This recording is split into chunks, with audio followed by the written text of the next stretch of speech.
একটা রোদেলা সকাল, বাড়ির পেছনের বাগানে ফুল ফুটেছে, পাখি ডাকছে, আর হালকা হাওয়া দিচ্ছে। টম বারান্দায় চেয়ারে বসে আরাম করে চোখ বুজে সেই ফ্রেশ এয়ার উপভোগ করছে। তার নাকের কাছে একটা সুন্দর প্রজাপতি উড়ে এলো। টম হাসিমুখে হাত বাড়ালো, আহা, কি সুন্দর দিন। ঠিক তখনই জেরি বাগানের গোলাপ গাছের পেছনে থেকে বেরিয়ে এলো। তার হাতে একটা ছোট্ট পানির পাইপ আর একটা বেলুন।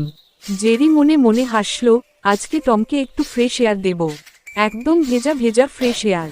জেরি চুপি চুপি পাইপটা টমের চেয়ারের পেছনে লাগিয়ে দিল। তারপর বেলুনটা ফুলিয়ে টমের মাথার ওপর ছেড়ে দিল। বেলুনটা ফুলতে ফুলতে ফুসসস, হঠাৎ পাইপ দিয়ে ঠান্ডা পানি ছুটে এলো একদম টমের মুখে। মিয়াও! টম লাফ দিয়ে উঠল, চেয়ার উল্টে গেল, টম মাটিতে পড়ে গড়াগড়ি খেল, পুরো মুখ ভিজে চুপচুপে। জেরি হাসতে হাসতে গাছের আড়ালে লুকিয়ে পড়ল।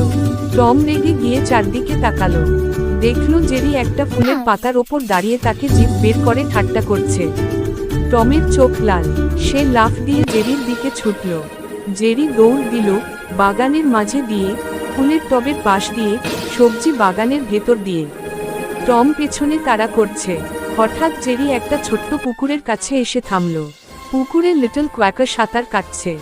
জেরি লাফ দিয়ে কোয়াকারের পিঠে উঠে বসল। কোয়াকা ভয়ে কোয়াক কোয়াক করে উঠতে শুরু করল। টমও লাফ দিল, কিন্তু পা পিছলে সোজা পুকুরে চক করে পানিতে পড়ে গেল। এদিকে স্পাইক বাগানের অন্য প্রান্তে ঘুমোচ্ছিল। পানির ছিটা তার নাকে লাগতেই স্পাইক চোখ খুলল।